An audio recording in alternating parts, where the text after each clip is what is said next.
friends, welcome to MRI Shorthand Studio. So நம்ம இந்த வீடியோல chapter 8 stroke S and Z தான் பார்க்க போறோம். வாங்க வீடியோக்குள்ள போலாம்.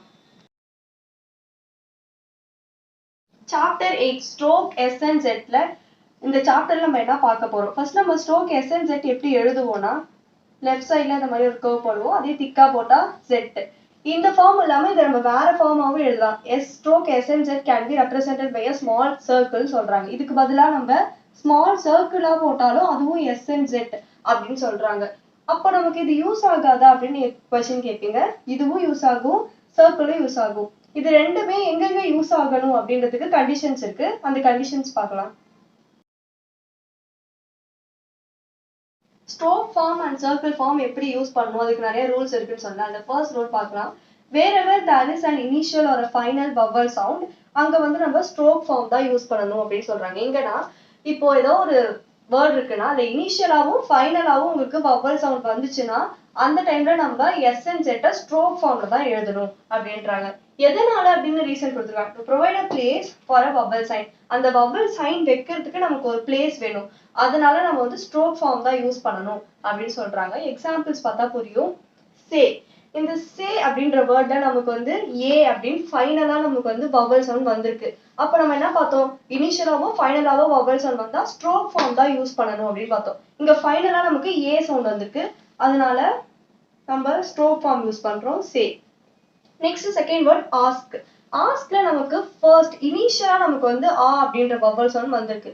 அப்ப எங்கேயும் நம்ம வந்து ஸ்ட்ரோக் ஃபார்ம் தான் யூஸ் பண்ணணும். ஏன்னா இனிஷியலா ஃபைனலா வவல் சவுண்ட் வந்தா அங்க நம்ம வந்து ஸ்ட்ரோக் தான் யூஸ் பண்ணணும். So ask. Next piece. பீஸ்ல பாத்தீங்கன்னா நமக்கு வந்து இனிஷியலாவோ இல்ல ஃபைனலாவோ எந்த வவல் சவுண்டுமே வரல. அப்ப இந்த இடத்துல நம்ம வந்து சர்க்கிள் ஃபார்ம் யூஸ் பண்ணிக்கலாம்.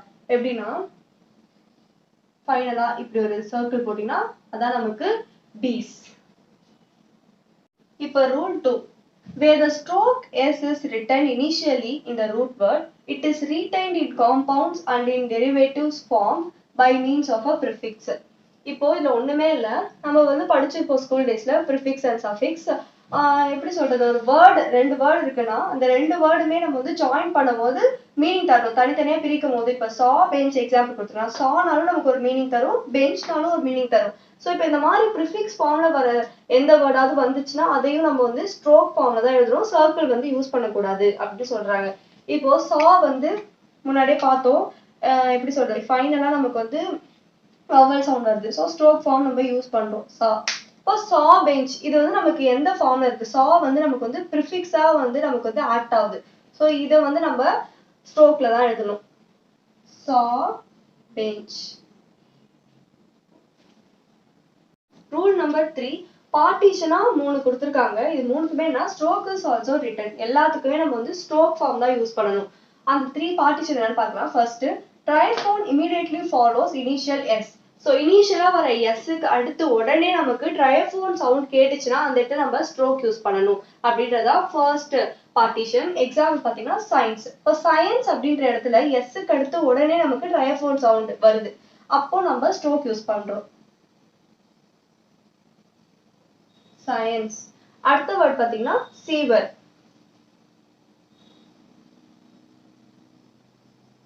இந்த இடத்துல நமக்கு வந்து என்னன்னா எஸ்க்கு அடுத்து உடனே நமக்கு வந்து ட்ரைஃபோன் சவுண்ட் வந்து கேட்டுச்சு. இப்போ second partition where initial s is immediately followed by a vowel or s and z. இப்போ இனிஷியலா நமக்கு வந்து ஒரு s இருக்கு, அதுக்கு அடுத்தே நமக்கு வந்து ஒரு vowel சவுண்டோ இல்ல s and z சவுண்டே மறுபடியும் கேட்டுச்சுன்னா இப்போ சீஸ் பாத்தீங்கன்னா சி எஸ் சவுண்ட் கட்டே மறுபடியும் ஒரு எஸ் சவுண்ட் கேக்குது. அந்த மாதிரி அடுத்து நமக்கு வந்து எஸ் இசட் சவுண்ட் கேட்டுச்சுன்னா அங்கேயும் நம்ம ஸ்ட்ரோக் யூஸ் பண்ணணும்னு சொல்றாங்க. இப்போ சீஸ் ஸ்ட்ரோக் போட்டு S form cheese. Next saucer. சாசர்லயே நம்ம அப்படிதான் என்னன்னா எஸ்க்கு அடுத்து மறுபடியும் நமக்கு வந்து ஒரு எஸ் சவுண்ட் வந்து கேக்குது. Saucer saucer. அதுக்கு அடுத்து லாஸ்ட் தேர்ட் பார்ட்டிஷன் பாத்தீங்கன்னா ஃபைனல் சிலபல் OUS, அதாவது அஸ் அந்த மாதிரி வார்த்தை வந்துச்சுன்னா அங்கேயும் நம்ம ஸ்ட்ரோக் ஃபார்ம் யூஸ் பண்ணணும். இப்போ ஜாய்ஸ்க்கு அப்ப நம்ம ஸ்ட்ரோக் ஃபார்ம் யூஸ் பண்ண போறோம். Joy S S stroke form. இப்போ எப்படி ஜாயஸ். இவ்வளவுதான். இந்த மூணுமே ரொம்ப சிம்பிளா இருக்கும். இதை நீங்க வந்து மெமரி பண்ணிக்கோங்க. ஸோ ரொம்ப ஈஸியானது தான். அடுத்து இந்த சாப்டர்ல இருக்க கிராம் லாக்ஸ் பார்க்கலாம். மொத்தம் 8 கிராம்லாக்ஸ் மட்டும் தான் இருக்கு. ஈஸி தான். First grammalogue me. மீனா எம் ஸ்ட்ரோக்கே நம்ம வந்து above the line எழுதுனோம்னா அதான் மீ. ஹிம்னா அதே ஆன் த லைன் போட்டோம்னா அதுதான் ஹிம். இப்போ மை செல்ஃப்ல என்ன பண்ணணும்னா அதே above the line எம் போட்டதை கூட ஒரு சர்க்கிள் ஃபைனலா அட்டாச் பண்ணா அதான் மை செல்ஃப். ஹிம் செல்ஃப்னா உங்களுக்கே தெரியும், அதே ஆன் த லைன் போட்டீங்கன்னா அது ஹிம் செல்ஃப். அடுத்தது ஸ்பெஷலி பாத்தீங்கன்னா லைட்டா நம்ம வந்து இந்த மாதிரி வரையணும். நெக்ஸ்ட் ஸ்பீக், அதே நம்ம வந்து ஆன் த லைன் வரைஞ்ச மாதிரி த்ரூ தி லைன் போட்டோம்னா அதுதான் நமக்கு வந்து ஸ்பீக். சப்ஜெக்ட் ஆர் சப்ஜெக்டட், இதை வந்து என்னன்னா நம்ம ஸ்பெஷல் ஸ்ட்ரோக்கே திக் ஃபார்ம்ல எழுதலாம். இதுதான் நமக்கு வந்து சப்ஜெக்ட். அப்படியே திக்கா எழுதணும். ஸ்பெஷல் லைட்டா எழுதணும், இது வந்து திக்கா எழுதணும். நெக்ஸ்ட் செவரல், கர்வ் ஃபார்ம்ல இனிஷியலா ஒரு சர்க்கிள் போட்டு கர்வ் ஃபார்ம்ல போட்டீங்கன்னா அதுதான் செவரல். இந்த வீடியோல சாப்டர் 8ல இருக்க கண்டிஷன் 5 கண்டிஷன் கொடுத்தாங்க, அது எல்லாமே பார்த்தோம். எங்க ஸ்ட்ரோக் யூஸ் பண்ணணும், எங்க சர்க்கிள் யூஸ் பண்ணணும்னு. அதுக்கப்புறம் இந்த 8 கிராம்லாக்ஸ் பார்த்தோம். இது எல்லாமே 1 பேஜ் எழுதிக்கோங்க. அதுக்கப்புறம் எக்ஸசைஸ் இருக்கும், அதை வந்து 5 லைன்ஸ் எழுதிக்கோங்க. அவ்வளவுதான் இந்த சாப்டர். நெக்ஸ்ட் சாப்டர் நம்ம அடுத்த வீடியோல பார்க்கலாம். தேங்க்யூ ஃபார் வாட்சிங்.